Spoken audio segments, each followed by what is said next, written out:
Hello, I'm Archie Luxury and welcome to the program. Today I'd like to do viewer emails. That's right, viewer emails.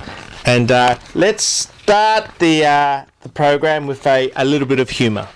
Okay, here we go. And it comes in here. How do you rate Roma in regards to retaining value? Fuck me dead, Roma! My God, you're really scraping the bottom of the fucking barrel when you're mentioning Roma. Piece of fucking shit! Okay, next viewer email. And it goes, "Hi, hey Archie, mate, I have two questions. Wondering what you think of Amiga Dynamic. It seems to be not very popular, but I really like its retro look, and you can pick it up for around 1,500. 1,500? I thought you could pick the fuckers up for about 500 bucks.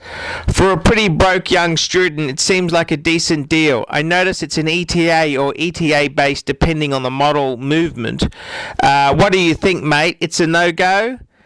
Fuck. What does Archie think? Look. The Amiga Dynamic, it's no fucking Patek Philippe Nautilus or a AP Royal Oak, but you know it was actually the most popular model in the 70s for Amiga, and they're very retro, and look, I wouldn't be paying fucking 1,500 for one. I mean, I'd be getting one, you can get one a lot fucking cheaper than that's for sure, but they're okay. Look, I gotta be honest, if you're a broke young student, it's an okay watch. I mean, I wouldn't have one in my fucking collection, they're not fucking Archie grade, but they're okay. They're quite a reasonable watch. Also, Archie, any advice on where to actually buy from? I'm from Melbourne, but all the stores are offering shit like second-hand Speedmasters for $4,000, etc., and won't budge on the price. Yet I hear you sell a manual wine Man on the Moon for less than $2,000. Is there any websites around that might be good? I know there is shit like Chrono24, but I don't know if I want to spend over $1,000 on something on a site like that. Plus, if it's imported into Australia, they're probably going to rape me up the arse on tax, unless it's less than $1,000 or so.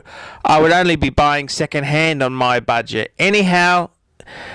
okay, so let's answer that. Okay, in Melbourne, there's a great dealer who I've actually known for many, many years, and that's Shonny Herbath from Armadale Watch Gallery. That's right, Armadale Watch Gallery, and he's a top bloke. I've known Shonny for years, and people have said to me, "Oh, you can't make any money buying from Shonny," but every fucking piece I've bought from him, I've fucking made money.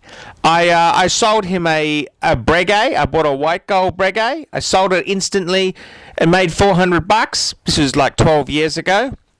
I bought my first Patek from Shonny. I bought a 3919 Calatrava from Shonny. And look, I've bought Cartier Tourneau from Shonny.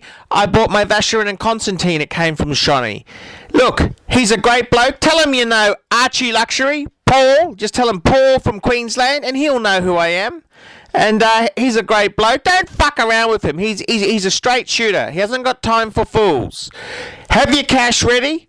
Be polite, and you'll get a good deal. And he's a great bloke. So there's Shonny in Melbourne from Armadale Watch Gallery. Who else would I recommend? Well, there's Sydney Vintage Watches in Sydney. That's owned by my good friend Ronnie and Luke. They own Sydney Vintage Watches. In Brisbane, you've got Brisbane Vintage Watches, Ronnie and Luke again. They're great guys to deal with.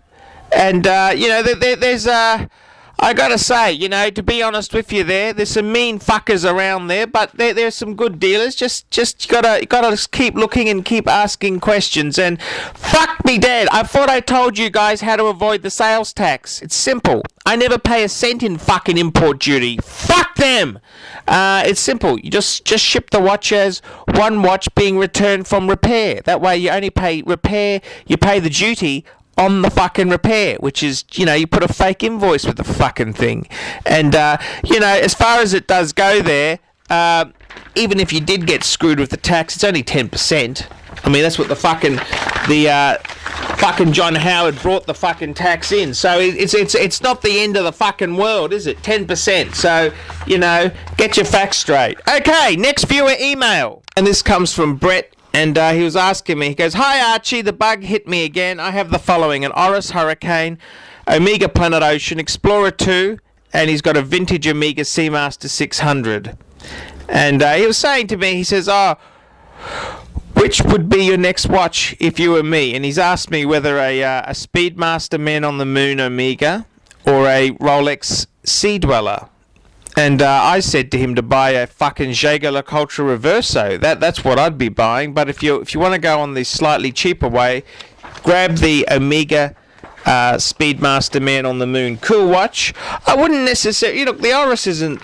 You know, I tell you honest, the Oris is not as bad as it sounds. I mean, I actually kind of like Oris because they're a reasonable price Swiss watch. They don't pretend to be something they're not. They're really good value, and I know it's just an ETA fucking movement. I know, but it's got a bit of it's a decent Swiss piece. So it's not an absolute piece of fucking shit. So I kind of like Oris. You know, I mean, I wouldn't fucking buy one myself, but for someone who's starting out or wants an entry level piece below the Omega, if you haven't got enough money to buy a Speedmaster about $2,000 to $3,000, an Oris is okay. It's better than having a fucking Seiko on your wrist. That's for sure. Okay, and the final email for today. "Hi Archie, I'm an 18-year-old student and I hope to buy an entry-level watch for about €2,000. I like classic style watches, especially Patek Philippe, but that's a bit out of my budget. Do you think the Cartier Tank Solo Large with a black alligator strap in stainless steel is a good choice?" Baz. Baz, €2,000, I'd be buying an Omega Speedmaster Man on the Moon. I mean, it's a sports watch, it's a chronograph. Cartier, fuck, I tell you honestly, I was a huge lover of Cartier and I've had my ass kicked. The brand is dog shit, okay? Cartier is fucking dog shit. They are dog shit. And the Solo, the only decent Cartier tank to get is the Louis Cartier. The Solo is dog shit. And I wouldn't be buying that. I'd be much better off to buy if you haven't got enough money, buy a fucking Oris. If you can get a decent watch, get an Omega Speedmaster Man on the Moon. I'm Archie Luxury. Tell me what you think.